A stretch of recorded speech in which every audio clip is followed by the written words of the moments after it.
Ô, Cerqueira, você sabe que eu não sei nada do Jung, né, cara? Ué, você vai participar como? Sei lá como que eu vou participar. Mas você não leu a pauta? Eu li, mas eu tava embriagado. Ah.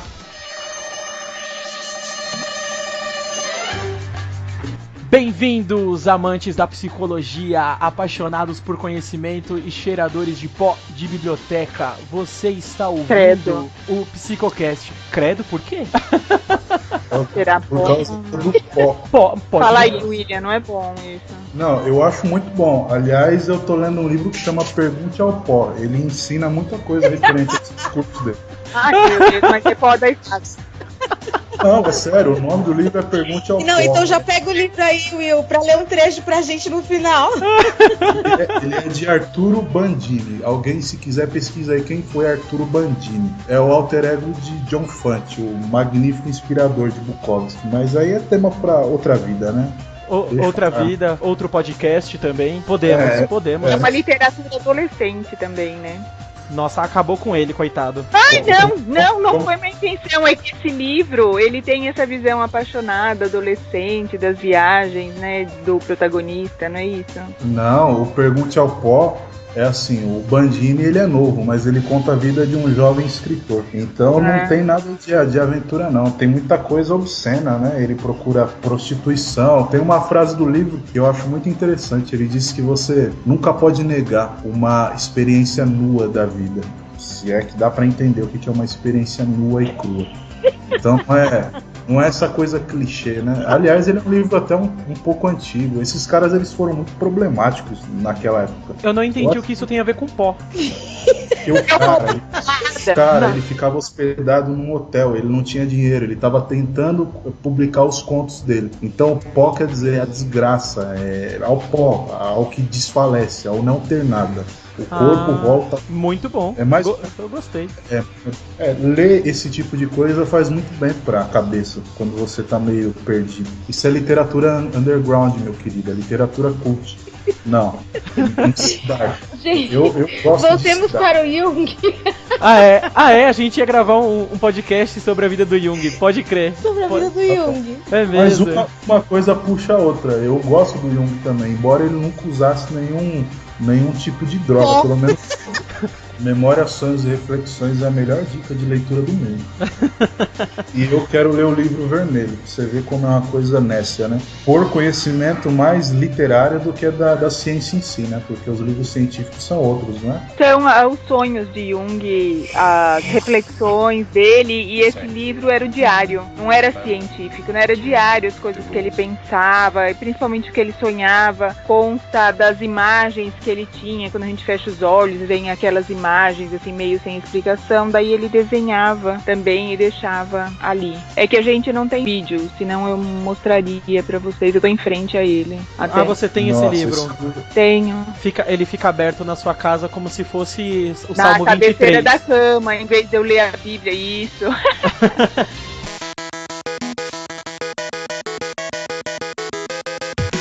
Meu nome é Ângela, eu estou no terceiro ano de psicologia, sou de São Paulo, SP. Meu nome é William, eu sou universitário, por enquanto no curso de psicologia. Moro em São Paulo com a minha família completa, graças a Deus, e vivendo no processo, buscando a individuação. Sou muito feliz por estar com vocês e por ter esse clamor e todas essas garrafas perto de mim. Parece muito quando a Xuxa pedia, tipo, você quer mandar um beijo pra quem? Aí a pessoa, eu quero mandar um beijo pra minha mãe, pra você, tô muito feliz de estar aqui.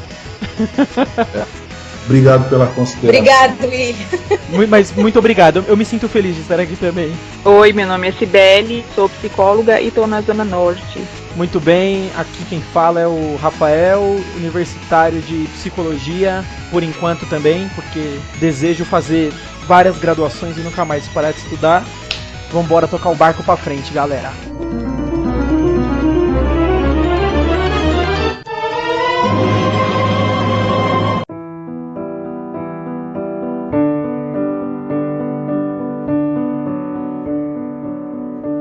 Gostaria da atenção de vocês. Por favor. É o caminho da purificação, a purificação da mente. Ó, presta atenção nisso, isso tem tudo a ver com Jung. Os homens têm paixões mundanas que os levam somente a ilusões e sofrimentos. Há 5 maneiras pelas quais eles podem se livrar dos grilhões dessas paixões. Primeira, devem ter ideias corretas das coisas. Segunda, os homens devem evitar estas observações erradas que originam as paixões mundanas. Terceira, deve-se ter ideias corretas a respeito do adequado uso das coisas. Quarta, deve-se arrepender e ser totalmente e ser tolerante. Quinta, deve-se aprender a ver e evitar o perigo. Isso são palavras de Siddhartha Gautama. Vulgo Buda. Nossa, ainda tá com esse livro, velho.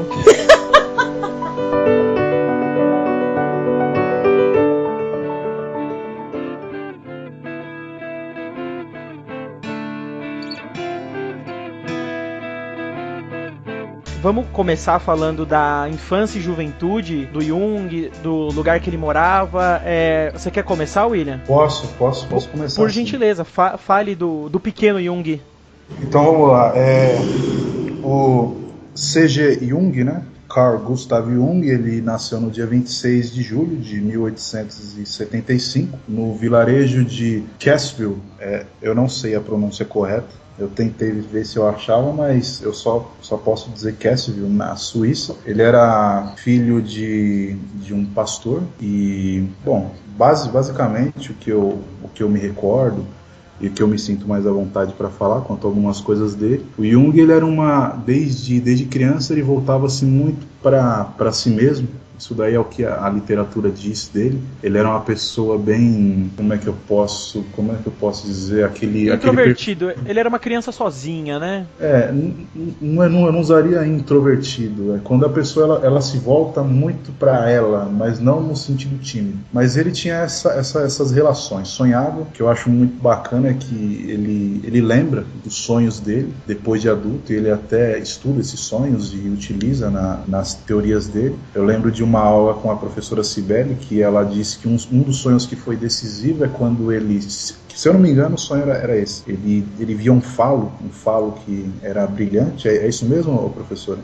Isso, ele tinha 3 anos. Isso, então, é engraçado isso, né? Lembrar de um sonho com 3 anos de idade. Eu tenho alguns sonhos que eu ainda lembro, mas eu só lembro. Mas, bom, voltando pro Jung, esse sonho acho que foi um marco na vida dele, que ele sonhou com esse falo, com essa coisa brilhante, que era o falo. Bem, ele tinha essas relações. O pai dele, até onde eu saiba, ele era bastante rígido quanto à fé, quanto à religião. O Jung, ele se mostra também atento a esse mundo religioso, tanto que na teoria ele não ignora a fé e a espiritualidade, tanto que ele teve até alguns conflitos, né, com Freud também, devido a ele considerar essa coisa espiritual, considerar essa espiritualidade. Uma outra coisa bem marcante foi na infância dele, ele num litígio com um outro colega, ele foi empurrado, bateu a cabeça, começou a ter crises de desmaio. Ele mesmo comenta uma coisa bastante interessante, essas crises de desmaio, que isso daí se deram nessa fase da infância dele, elas estavam também funcionando como um sistema de defesa. Ele se interessava muito por filosofia, literatura, e na escola, isso daí me remeteu até a um livro do Bukowski, que ele faz um comentário muito, muito parecido, mas é claro que é uma coisa mais escrachada até, né? Sobre aquilo que é didático ou da doutrina da escola. Então a gente percebe que o Jung, ele não ia bem, por exemplo, em matemática e algumas outras matérias, e é uma coisa didática imposta pela escola. Então quando ele ia estudar, por exemplo, ele desmaiava. Então eu percebo isso daí como um sistema de defesa que agia nele, e aí depois ele começou a ter algumas percepções sobre isso, que foi quando teve um momento que ele conseguiu perceber isso daí, e aí ele parou de ter essas crises de desmaio, conseguiu se dedicar ao tipo específico que ele gostava, de teorias. Sex. Male. Family. Child. Divorce. Você sabe, Cibele, com mais ou menos com quantos anos que ele parou com essa crise de desmaios e voltou para a escola? Então, uma coisa assim que vale a pena salientar é que introversão é diferente de timidez, né? Então, ele era um sujeito introvertido, uma criança introvertida, no sentido de ser bastante reflexivo, de perceber as coisas bastante a partir, ele experienciava subjetivamente. E isso não quer dizer aquela pessoa tímida que carece de relações com o mundo, ou que não gosta de relações com o mundo. É diferente. O Jung, ele sempre foi conhecido, aliás, dos motivos dele se relacionar bem com Freud e eles se darem profissionalmente bem, é que Jung sempre foi carismático, ele sempre foi bom nas relações interpessoais, e isso favorecia para Freud a publicidade da psicanálise. Mais para frente, isso vai ajudar nos congressos, nos simpósios, nos seminários, sempre. Jung era um sujeito carismático, falava muito bem, mas sempre foi introvertido. Né? Então, para ver que são coisas que parecem opostas, mas que não são. Né? Daí outra coisa, dos desmaios, né? Desmaios aconteceram porque o Jung teve que mudar o pai dele pelo fato de ser um pastor e daí estar sob os desígnios da igreja, então constantemente ele tinha que mudar. Aos 11 anos, Jung mudou para Basileia, o pai foi para uma igreja da Basileia e ele foi arrancado do convívio dos amigos camponeses dele lá, isso com 11 anos. Quando ele vai para essa escola grande, ele que hoje em dia a gente diria era um caipira, né, um camponês, ele tem contato com crianças bem mais vestidas que ele, que passavam férias nos Alpes, que já conheciam a praia, eram filhos de pessoas poderosas, crianças que chegavam de motorista na escola. Crianças que usavam iPhone. E Jung tinha que ele tinha que andar muito para chegar até essa escola. Ele chegava, os sapatos dele eram furados, ele chegava com a meia gelada, molhada de andar na neve até a escola. E daí, então, tinha todo esse mal-estar físico. Daí, uns colegas de turma que eram muito diferentes da realidade dele. Então, os assuntos eram diferentes. E daí, nesse momento, quando ele se depara com essa realidade diferente, ele sente muita dó do pai dele, porque ele via que o pai era um sujeito trabalhador, que fazia de tudo para dar o melhor para a família, mas que era muito discrepante a realidade dos colegas e dele. Daí, junto com isso, veio o quê? Ele tem que assistir um monte de aulas que ele não gostava, que era de matemática, que ele detestava, a inveja que ele sentia dos amigos, né, os professores, aquelas aulas tão diferentes da liberdade que ele tinha no campo, junto com os colegas. Daí, um dia ele estava esperando um amigo que ia embora com ele, e daí ele era um sujeito que penso devia ser meio discriminado, o caipirão, né, o camponês que veio de roupa mal ajambrada, ele era turrão, ele sabia muitas outras coisas que ele estudava, só que ele era mau aluno, então ele não se dava bem com os colegas, e daí na saída da escola, um dia que ele estava esperando esse amigo que ia embora com ele, começaram a brigar, ele tomou um soco, e ele era muito grande, ele era grandão, forte. Então ele vira e mexe, se metia em briga e dava porrada, recebia porrada. Daí ele caiu, bateu a cabeça na pedra e desmaiou. Daí, sem perceber, ele começou a tirar proveito dessa situação, né? Então ele começou a ter desmaios constantes. Só que depois de mais ou menos algumas semanas, no máximo meses, ele não chegou um mês dele perder aula, porque os pais dele começaram a gastar dinheiro com médicos, e uma vez ele passando no jardim de casa, ouviu uma conversa do pai com um amigo, falando que estava muito preocupado, porque não descobria a doença do filho, já tinha gastado o dinheiro dele. E os médicos falavam que era virose. Isso. E daí o pai dele estava com medo dessa virose ser incurável e ele se tornar um sujeito dependente e não ter essa virose. Até você falou, essa virose.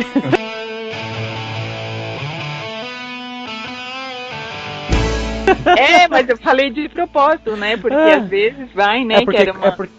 Porque quando os médicos não sabem... Eu sei disso. E daí, então, quando ele ouviu essa conversa, ele achou que ele tinha que resolver isso. E daí, então, ele superou, através de estudo constante, essa crise de desmaios, e após algumas semanas, um mês, sei lá, aqui na literatura diz que após algumas semanas ele volta a assistir aula. E volta assim, e ele vai ser o primeiro da turma em teologia, né, assuntos religiosos. Lembro disso naquele livro da Introdução à Psicologia Junguiana. Acho que chega a comentar. Que aí ele... Era muito... E daí ele se dedica, porque ele vê que depende dele. Diz, com 12 anos, ele tem consciência de que ele é ele mesmo e que ele precisa ser responsável por si, né? Adolescência. Então, eu sou fulano e eu vou ter que responder por mim, vou ter que escolher uma profissão nessa fase tão difícil.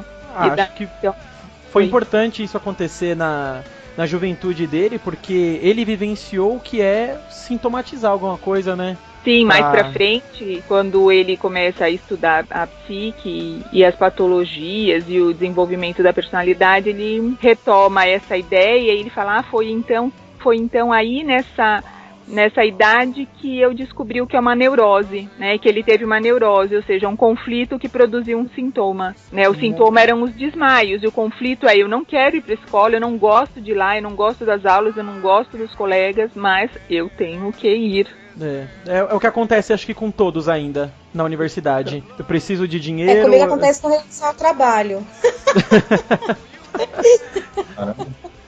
Mas é complicado, acho que por mais que a gente trabalhe em algo que a gente ame, todo dia de acordar cedo é um dia de lamentação, viu? O esquema é arrumar um emprego que não precisa acordar cedo, né? Trabalhar à noite. E trabalhar pouco. Tipo, tentar virar escritor. Aí você passa a noite inteira acordado, escrevendo, lamentando. Mas pra ser escritor, se você não for triste, não sofrer essas angústias, a sua obra não é boa, viu? Mesmo. A maioria dos escritores... mas o Will tá perto disso, viu, professor? Mas ele não é triste. Quem não é triste? Você é triste? Claro que não. Ah, bom. Eu sou introspectivo, é diferente. Eu acho que se você quer ser um bom escritor, meu amigo, é melhor você começar a ter mais desgraça na vida e começar a se abater com elas. Não sofrer. Eu tô nesse projeto de acumular tristeza pra ser uma best-seller. Eu acho que não tem como acumular mais angústia e mais tristeza do que isso, ao ponto do álcool tornar a vida mais suportável, né? Nossa, agora eu acho que você tá pronto, cara. Pode lançar seu primeiro livro. Você tá pronto, Will. Eu parei com essas coisas que inebriam a vida. Eu agora virei budista, então eu parei com isso. Você ia falar alguma coisa, Silvério? Não parece, né, que foi isso que a gente percebeu, né, Rafael? Não parece, realmente não parece. À noite, né, parece que não... Eu não vi, né, porque pelo celular não dá pra ver, mas você recebeu um brinde aí, né, com um copo de branquinha. Do William. Ele não sabe diferenciar tequila de cachaça. Pra ele, tudo que é branco é álcool. Cara, pra mim... Ele falou uma branquinha. A tequila não é álcool. Ué? Tequila é porque eu vejo assim, cara. Eu olho... Existe a cerveja, o vinho e cachaça. Aí a gente vai dividindo, assim, entre uísque e cachaça. Você divide as cachaças por cores, Rafael. Parabéns, viu? Parabéns. Apesar que eu divido mesmo, por cores. Marrom escuro é uísque, transparente vodka, transparente de garrafa pobre cachaça e dourado tequila. Você sabe que tem cachaça que custa R$70, né? Eu não sei, eu não bebo. Eu não sou tão fã de bebida a esse ponto. Tem cachaças aí que chega quase ao preço de um uísque nacional aí. Tem cachaça muito boa. Aí no final, tá bom. Acho que nós deveríamos um dia gravar um podcast sobre cachaça também, né? Isso também é muito cultural, né? Porque todo país tem o seu álcool que é emblemático, né? A gente discrimina tanto os alcoólatras, alcoolistas, mas é símbolo cultural. Pegar todo o país aí tem o seu álcool nacional, né? Nós é a cachaça, daí a gente vai pegando outros, né? A tequila, o saquê, o uísque e vai denominando as nacionalidades, né? Sex. Male. Family.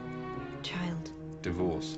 Eu acredito que, assim, a bebida ela é um grande ponto, assim, cultural por dois motivos. O primeiro, a pessoa, ela bebe, ela fica alucinada, o mundo se torna uma coisa, acho que, mais fantasiosa pra ela. E isso em rituais religiosos, antigamente, deveria ser um grande boost. Então, você quer encontrar Deus, você tem que beber isso, você precisa estar... Mas isso é uma verdade, porque o álcool, qualquer outra substância que faz rebaixar sua consciência, o que ela faz? Ela deixa mais livre o acesso do seu ego para o seu self que a gente considera ele o divino, né? Aí sim, Então, o segundo ponto é É por isso justamente que eu esse. acredito nos bêbados. Eles dizem a verdade. Eu acho que os bêbados eles têm muito tempo pra pensar enquanto olham pro seu copo. Por isso que sério. Eu tô falando sério. Eu tô falando sério. Sensacional. Eu acho que isso é a justificativa de quando você vê uma pessoa que tá muito bêbada, só que o copo, tipo, tá ali na mão dela firme. E ela tá contemplando o copo, na verdade. Nossa. Você sabe que beber, na verdade, é um ritual, né? É um ritual tanto pessoal quanto de punição ou de agressão a si mesmo. Então, não é pra comemorar? você bebe pra comemorar. As pessoas que sentem a vida nua, elas bebem pra várias coisas, menos comemorar. Pra se vestir. Talvez. Ou pra vestir a vida, né? Rafael, sabe o que eu queria? Que a professora comentasse sobre a morte pro Jung. Vamos ver o que ele achava da morte. Isso, a morte na juventude, na infância, juventude, os sonhos que ele tinha. Bom, a morte para a psicologia analítica, ela é mais uma fase do ciclo vital. É uma fase é um momento de transformação. Jung analisou sonhos de pessoas idosas e ele percebeu que os sonhos dos idosos não diferem dos sonhos das outras pessoas que não estão próximas à morte. O que leva a crer que o ser humano, no geral, não entende a morte como um fim. E sim como um recomeço. Não sei. Não entende. não entende. Não, eu joguei no ar, eu não afirmei, eu joguei no ar. Isso é bem religioso, né? Essa coisa de um recomeço ou um começo. Nossa, com certeza. Esse recomeço é uma outra coisa. Nós estamos falando assim que não reconhece como as pessoas que estão próximas da morte não têm sonhos específicos de morte, de fim, de acabou. Então isso é o que a gente pode... Uma vez eu estava dando um estágio sobre morte e uma aluna falou, eu vim para esse estágio porque eu gostaria de saber o que existe após a morte. Daí, nossa. Isso não vai dar pra gente estudar no estágio. Só morrendo, né? A gente estuda como lidar com a morte, mas o que tem depois não dá para saber. E dos estudos de Jung, de sonhos, ele percebeu isso. Ele fala que as pessoas muito idosas não têm sonho específico com alguma coisa. É um sonho igual todas as outras. Isso quer dizer que é um momento como todo o outro. Todas as coisas todos os momentos especiais que a gente passa na nossa vida. Ou os momentos normais que a gente passa na nossa vida. Eu acredito assim que... Acho que todo idoso deve estar sonhando, sei lá, com um joelho novo, né? Deve ser o sonho mais recorrente pra eles. Eu acho que é a coluna, né? Uma coluna nova, um joelho novo. O joelho, a coluna. Prescindível são os dentes. O idoso ele sonha e ele tem conflitos com os dentes, sabia disso? Por quê? Eu não sei, Rubem Fonseca que me ensinou isso. Eu li um conto dele e é o primeiro livro é o primeiro conto de um livro que ele escreveu. Eu esqueci o nome do livro, alguma coisa sobre criaturas, e ele fala de um velho que ele tinha que tomar a decisão entre ou trocar a dentadura ou pagar alguma outra coisa que eu também não me recordo. Mas ele tem muito conflito com os dentes, você pode perceber. Quando você olhar para uma pessoa bem velha, olha para a boca dela, presta atenção nos movimentos da boca dessa pessoa. Professora, o que o Jung ele concebia sobre o suicídio? Nossa, você não vai concluir a ideia da boca? Por favor. Porque nesse material aqui tá escrito assim. Eu vou ler, tá? Acreditava que o suicídio era uma tendência inconsciente e achava criminoso impedi-lo, mas ajudar a resgatar a vida era imprescindível. Não criou regras rígidas para esta análise. Então é para eu falar o que, como eu posso dizer assim, como que na psicologia junguiana a gente entende, né? A gente, ou até aliado à ética ou a tudo, a gente não vai impedir ou falar para ninguém não faça isso, mas a gente tem que entender o motivo que leva o sujeito a pensar dessa forma. Eu entendo assim, você, pelo que eu entendi, né? A visão de Jung era incentive a pessoa a pensar na vida, porém não questione sobre a morte. Não impedi-la de tirar. Você não vai impedir, você vai falar sobre a vida. É mais ou menos como você criar um filho, né? A intenção é você educá-lo para boas coisas e não ficar dando bronca porque ele fez tudo errado.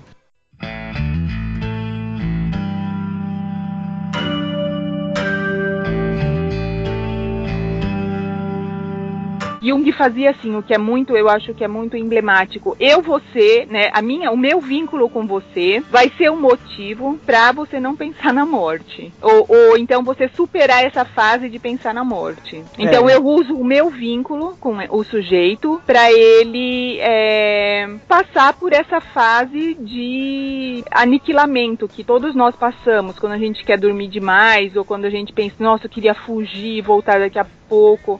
Ou então quando a gente pensa em tomar um porre, o que a gente está fazendo mesmo são pequenos atos suicidas. Suicidas. Né? O deixar de viver. Então, o que ele faz é isso. Eu vou ser o motivo para esse sujeito superar essa fase e aprender a lidar com esses sentimentos. Era assim que ele agia alguns relatos que a gente vê dos atendimentos dele que tratavam disso, é assim que ele fazia. E ele ele usava de artifícios pessoais, inclusive, né? Ao contrário da neutralidade ortodoxa freudiana, ele podia lançar mão de coisas pessoais. Eu vou te dar isso aqui. Então, por exemplo, não sei se vocês tiveram acesso à história dele, Sabina Spiro, que era uma histérica que estava internada. E ele ia ter que prestar o serviço militar. E ela tinha tentado se matar. Essa é aquela que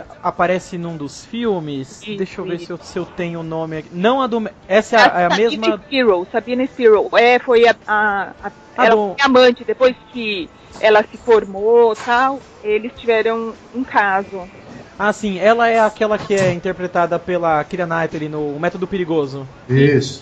Então, no momento que ela estava internada, mas eles não tinham nada nesse momento, ela era paciente ainda, porque eles foram ter alguma coisa, ela já era formada e tal. Ela era paciente ainda e ela estava internada, tinha acabado de tentar o suicídio.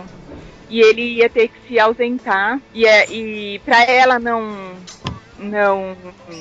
tentar novamente, ele falou, eu vou ter que me ausentar, tal. Ela, mas o que eu faço? Eu não vou conseguir aqui. Ela sofria eletrochoque, né? Aquilo que até eles achavam que na época era algo que surtia efeito. E daí ele deu uma pedra para ela.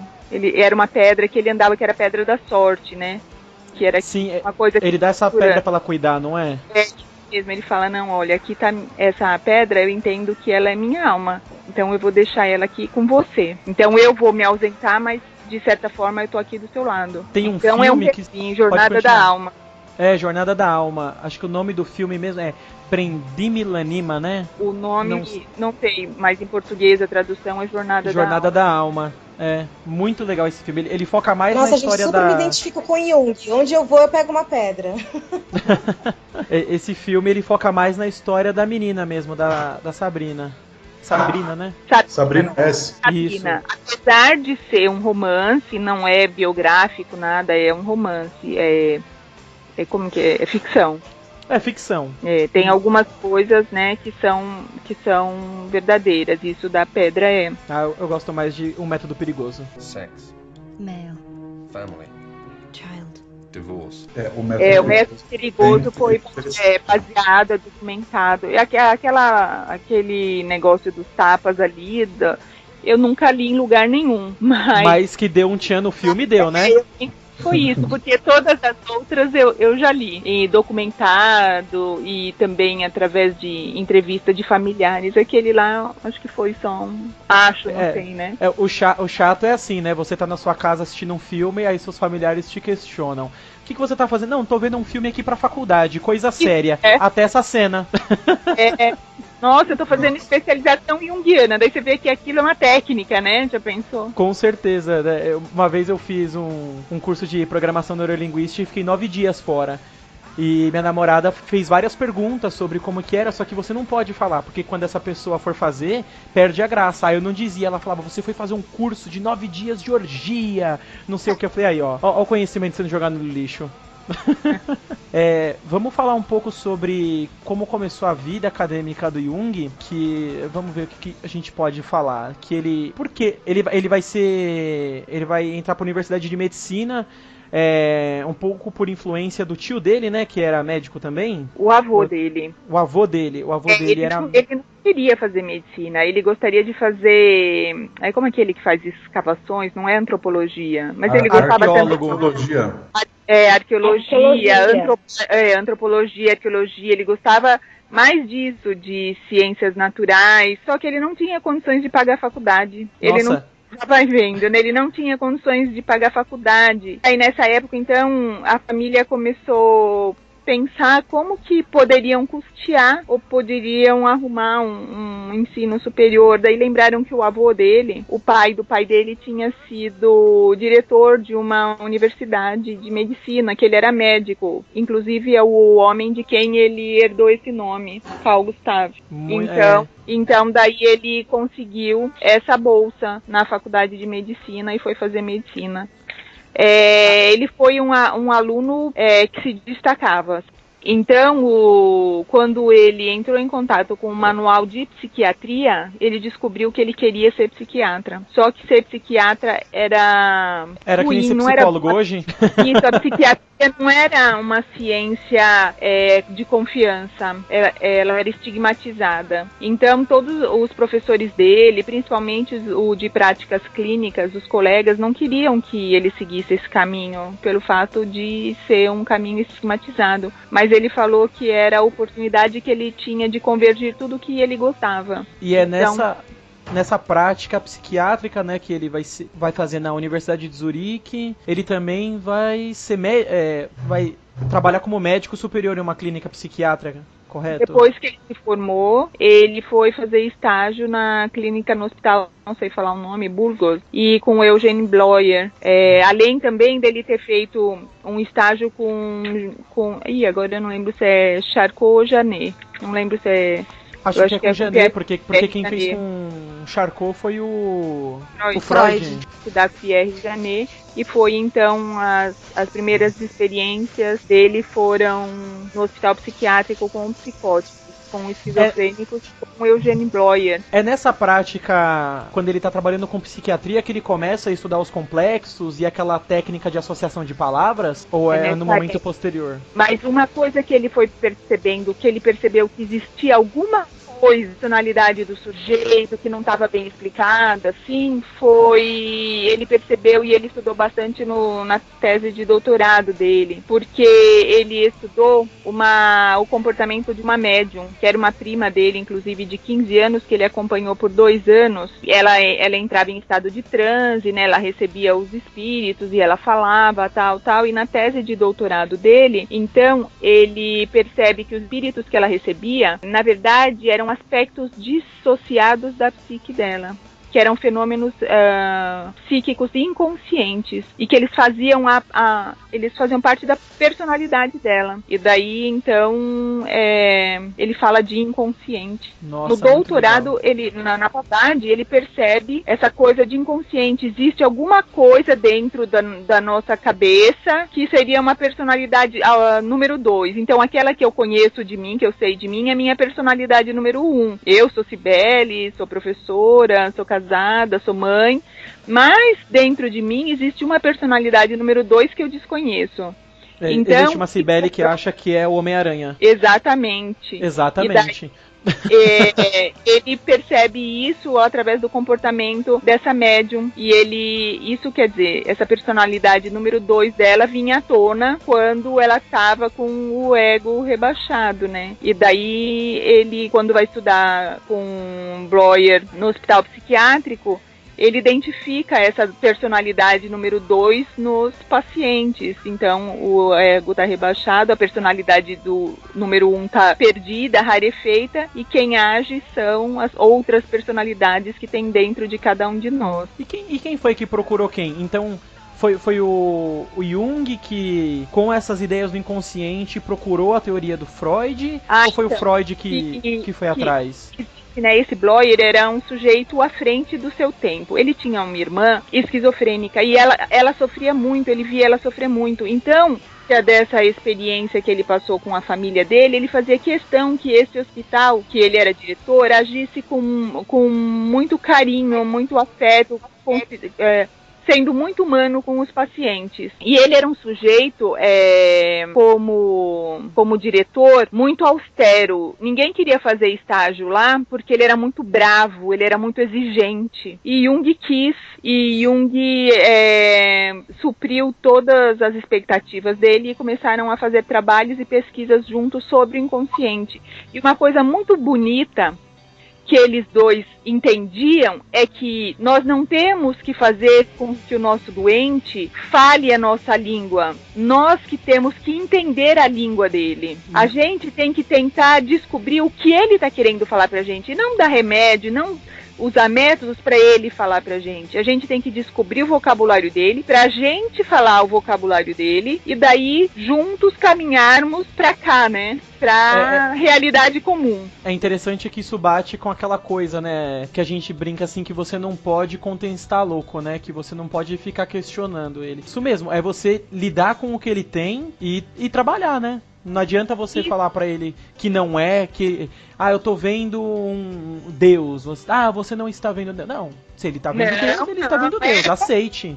E como que é isso? E daí como que é? E daí a pergunta que a psicologia analítica diz não é o porquê que o sujeito está doente, mas o que essa doença está trazendo para ele, né? O que o paciente está tentando evitar? Qual é a dificuldade que ele está tentando escapar hoje, né? Então a gente, na prática da psicologia analítica, não fica só buscando o trauma e a origem, mas o que isso quer dizer agora, né? E por isso que Jung estuda bastante os símbolos, porque existe como se fosse uma fábrica de símbolos em comum para toda a humanidade. E se a gente consegue entender e decifrar esses símbolos, muitas vezes a gente vai conseguir entender o discurso dos psicóticos, das pessoas que estão em surto. E Bloyer concordava com Jung, e eles caminhavam nesse sentido. Foi daí que Bloyer falou para Jung que tinha um sujeito na Áustria que pensava da mesma forma, que ele tinha até lançado um livro, A Interpretação dos Sonhos, e daí coloca o Jung em contato com Freud, e eles começam a trocar passa o WhatsApp do Freud para ele. Então, teve uma vez que eu estava conversando com uma psicóloga com ênfase em psicologia analítica, e ela estava discutindo sobre as simbologias, os símbolos e essa coisa mais cultural. E aí ela virou para mim e perguntou qual era o meu herói predileto. Isso daí foi bem no final da nossa conversa, mas eu queria entender qual a relação que existe sobre isso, porque o Jung ele faz algumas relações que eu percebi quanto a isso, e bem voltada para os símbolos também. Então qual é a importância dessas representações e símbolos que tem para o paciente ou para a gente, ao ponto de alguém virar e perguntar para mim qual é o meu herói predileto, para avaliar algumas características da minha personalidade ou dessas impressões? Na verdade, eu penso que quando você me fala dos seus ídolos, você está me falando de você. Porque a gente existem algumas características, como eu disse, que a gente sabe da gente mesmo, que é minha personalidade número 1, ou a minha consciência, eu sei quem eu sou. Aquelas coisas que eu tenho dentro de mim, mas que eu não tenho consciência de que eu sou, elas acabam, de alguma forma, sendo projetadas, ou seja, você identifica em outras pessoas ou objetos, coisas. Quando eu tenho algo que chama muito a minha atenção, seja porque eu admiro muito, seja porque me irrita muito, ou porque eu odeio, ou porque eu amo demais, trata-se de uma projeção, ou seja, eu estou identificando no outro características que eu não reconheço em mim. Sex. Male. Family. Child. Divorce. É interessante que eu penso assim, os relacionamentos, né, gostar de uma pessoa, gostar de determinado livro, música, trabalha muito com a identificação. Então você gosta daquilo que você se identifica, ou seja, que você vê coisas sobre si mesmo. Então, quando eu fui conversar com o Carlos Bailton, que é um psicanalista, quem trabalha com psicologia junguiana, é o que? Ele é psicólogo analista. Psicólogo junguiano. Um psicólogo junguiano. Ele trabalha com marionetes. né? Então ele pede para os clientes, para os pacientes dele, pegar algumas marionetes que ele tem num grande acervo. Então tem marionetes assim de uma pessoa, de um boneco que está bêbado, um boneco trabalhando numa obra, e ele pede para pegar esses bonecos e montar uma história. Montar a história que está representando a vida dele. E ele comentou, quando nós estávamos conversando, que por mais que a pessoa ela tenta falar sobre si mesma, é muito diferente quando ela usa a identificação de objetos para poder falar isso. Ela consegue articular melhor o que ela pensa, o que ela sente. Então, identificar quem é seu herói é identificar a si mesmo. Igual a SBL falou. Na literatura a gente busca, né, tem muita informação que a razão, na verdade, da ruptura é de uma forma até meio caricata, que explica assim, que foi a insistência, a ruptura do Freud, o rompimento, né, do Freud com Jung, foi a insistência do Jung em buscar algum sentido de transcendência maior para a psique humana. E como Freud era extremamente radical, ele negava qualquer hipótese, né, de metafísica em seus trabalhos. Já o Jung, ele falava que ele cismava com a mania que o Freud tinha de reduzir tudo à psicopatologia da vida cotidiana e apelos inconscientes sexuais. Né? Então, o confronto deles deu-se, sobretudo, nessa disputa simbólica do inconsciente, né? Enquanto Freud ele ia entender a psique humana através da tragédia grega e outras mitologias, procurando razões, né, de perversão e histeria, e de desejo reprimido. O Jung, ele negava a abrangência absoluta das pulsões sexuais. Ele abriu um leque, né, antropológico das referências e do subconsciente, né, não só segmentando a sexualidade, mas ele acreditava que existia algo maior nisso. Né? E o grande motivo do rompimento, na verdade, foi isso. Tem alguns trechos que fala, na verdade, que o começo deles foi bem intenso, né? Que eles falam que eles conversaram por 1 hora, assim, né? Quase sem interrupção, durante 13 horas, assim. Nossa, é conversa pra caramba. E aí foi que eles teve esse tipo de identificação. Ele fala que ele entendeu que, na verdade, o que fez ele procurar o Freud, né, foi justamente o que o Freud projetava de vida, né, de identidade, do subconsciente e tal. E o final deles, na verdade, já foi bem... porque o Jung foi para um outro tipo de pensamento, né, e o Freud não aceitava esse tipo de pensamento do Jung, e eles acabaram rompendo. E quando você busca sobre o rompimento, tem até uma carta, né, do Jung pro Freud e do Freud pro Jung. E, na verdade, o rompimento dele, o Jung entendeu num sonho.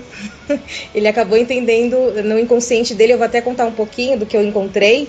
O Jung, ele conta que ele sonhou com uma casa desconhecida, de 2 andares, e que ele sentia que a casa era sua. E aí, no andar superior, tinha móveis antigos, as paredes tinham quadros valiosos, e no andar inferior, tudo era muito antigo. Ele foi andando por essa casa, ele explorou uma porta, viu uma escada que conduzia a uma adega, e uma argola abriu uma passagem para uma gruta dentro da casa, rochosa, empoeirada, onde ele viu 2 crânios antigos e que estava se decompondo. E o Freud, na avaliação de Jung, ele fez a interpretação envolvendo desejos secretos de morte, mas para o Jung ele enxergou outras coisas, né? Ele entendeu que a casa do sonho era como uma espécie de imagem da psique dele. A consciência era caracterizada pela sala de estar e parecia habitável, apesar do estilo antiquado.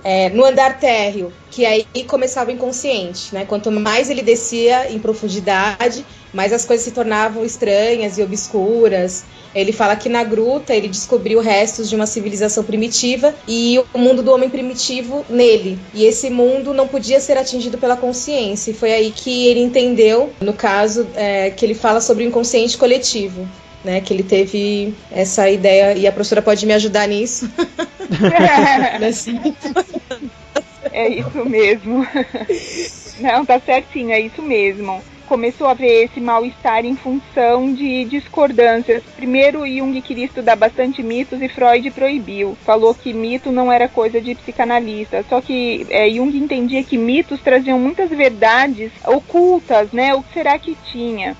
E daí fala desses símbolos, né? E tudo isso. Daí Freud continuava com a ideia dele de que a sexualidade era o início de tudo. Então, até a civilização humana, o homem, é tudo fruto da pulsão sexual desviada, ou como ele dizia, né, sublimada. Tudo é o resultado da manifestação da pulsão sexual, da libido sexual. Tudo que o homem faz, desde a criatividade, qualquer comportamento, é a sublimação da sexualidade. Daí Jung não acreditava na supremacia da sexualidade. Ele achava que a sexualidade era uma energia como qualquer outra e não só a única.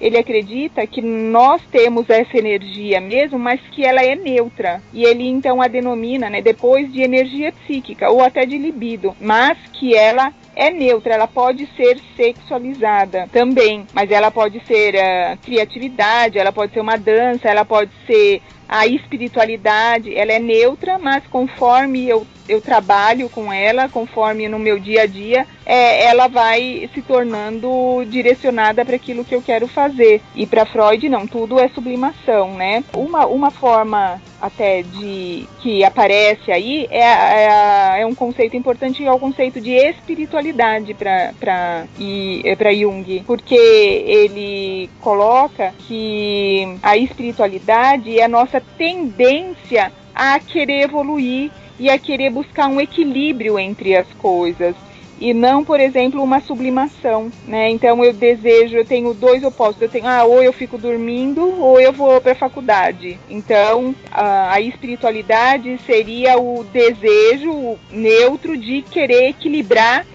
essas duas vontades em prol de eu evoluir como ser humano. Então isso é a espiritualidade para Jung. Então as diferenças para Freud não existe espiritualidade. Ele não considera, pelo menos, né, em estudo. Ele considera como uma sublimação da sexualidade. A cultura para Jung é inata. O ser humano nasce já com essa predisposição a ser um sujeito cultural, a viver em grupo. Para Jung e para Freud, isso seria, eu não sei, né, mas eu acho, né, pelo que eu entendi, que eu não, mas que seria então produto da sublimação da sexualidade. Sex. Male. Family. Child. Divorce. Tem um psicólogo americano que se chama Steven Pinker, e tem um livro que ele escreveu que se chama Tábula Rasa, a negação da natureza da espécie humana. E ele bate bastante na tecla que nós nascemos com diversas propensões. Não pensando assim que nós já nascemos violentos, já nascemos homossexuais, nada a ver com isso. Mas ele diz que o nosso aparato genético, ele já nasce pronto para uma vida em sociedade, para uma vida de cooperação, para tentar fazer a manutenção da espécie, porém de uma forma grupal. Ele tem... é um conceito coletivo, né? Sim, ele tem um embasamento muito grande em ciência, em experimentos e descobertas neurológicas. E é engraçado que eu já tinha lido esse livro e eu achava muito interessante. Quando eu fui ler a teoria do Jung, quando a gente aprende sobre os arquétipos, eu pensei, nossa, Jung já teve a sacada lá atrás, sem ferramenta nenhuma, assim, né? Igual o Steven Pinker, no livro dele ele tem 200 páginas só de referência bibliográfica, que ele saiu procurando informações. Só que o Jung já tinha essa sacada, já de que o ser humano, ele nasce tentando cooperar um com o outro, em algum pedaço ali da complexa psique dele, ele quer, né? É muito interessante isso aí. E continuando falando sobre ainda a ruptura, eu acho legal trazer também, porque eu achei o máximo a troca de carta dos dois, extremamente cordial, mas extremamente enfática no que eles queriam, e eu vou ler um trechinho do que o Jung disse para o Freud e a resposta do Freud para o Jung. O Jung inicia a carta falando: caro professor Freud, posso dizer-lhe algumas palavras a sério. Admito a ambivalência dos meus sentimentos em relação ao Senhor, mas inclino-me a tomar um ponto de vista honesto e absolutamente direto da situação. Se duvida da minha palavra, tanto pior para o Senhor. Eu mostraria, contudo, que a sua técnica em tratar os seus discípulos como pacientes é uma asneira. E aí o Freud responde: caro senhor presidente, caro doutor, só posso responder com detalhes a um ponto de sua carta anterior. A sua alegação de que trato meus seguidores como paciente é falsa. Em Viena, sou censurado pelo exato oposto. E aí ele fala: de outra forma, a sua carta não tem como ser respondida. Ela cria uma situação que será difícil de tratar numa conversa pessoal e totalmente impossível por correspondência. Foi bem, né? Eles têm uma troca de mensagens nessas cartas e depois a gente deixa disponível lá no site para vocês verem. Mas foi uma ruptura bem difícil, eu acredito que para ambos, porque para Freud o Jung porque, era seu discípulo, né? Isso não teve uma briga, uma ruptura, né? Um marco. Eles foram discordando e esse laço foi se desfazendo, né? Até que zerou a relação entre eles, mas que teve uma briga, assim, não houve. Só que como cada um tinha ali seus alunos, seus seguidores, seus pesquisadores, daí também acaba aqui se fazendo uma politicagem, uma intriga entre os próprios alunos e seguidores, né?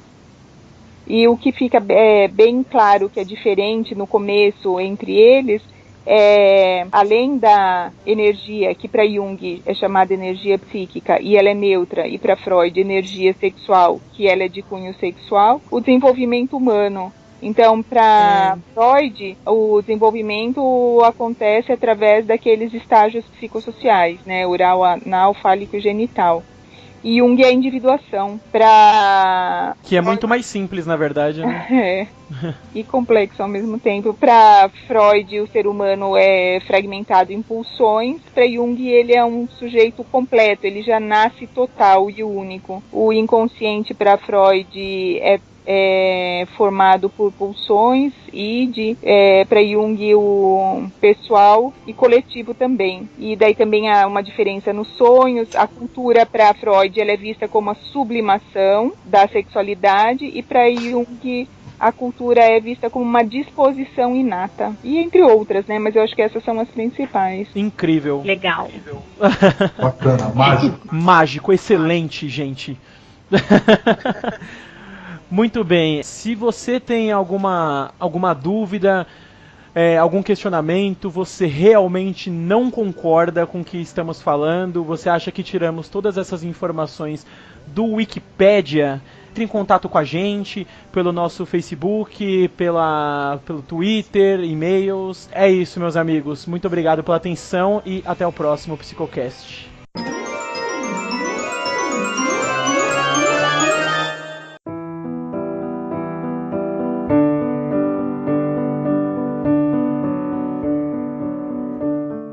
Agora eu vou fazer uma situação mais crua, mais verdadeira. Um homem lutando pela existência procurará naturalmente auxílio. Há duas maneiras de se buscar auxílio, a correta e a errada. Procurá-lo de forma errada significa que enquanto se reconhece que a doença, a velhice e a morte são inevitáveis, busca-se ajuda entre a mesma classe de coisas vazias e transitórias. Procurar ajuda de maneira correta, reconhecendo a verdadeira natureza da doença, a velhice e da morte, é buscá-la naquilo que transcende todos os sofrimentos humanos. Neste palácio, vivendo uma vida de prazeres, parece estar procurando auxílio de maneira errada. Siddhartha Gautama, isso daí.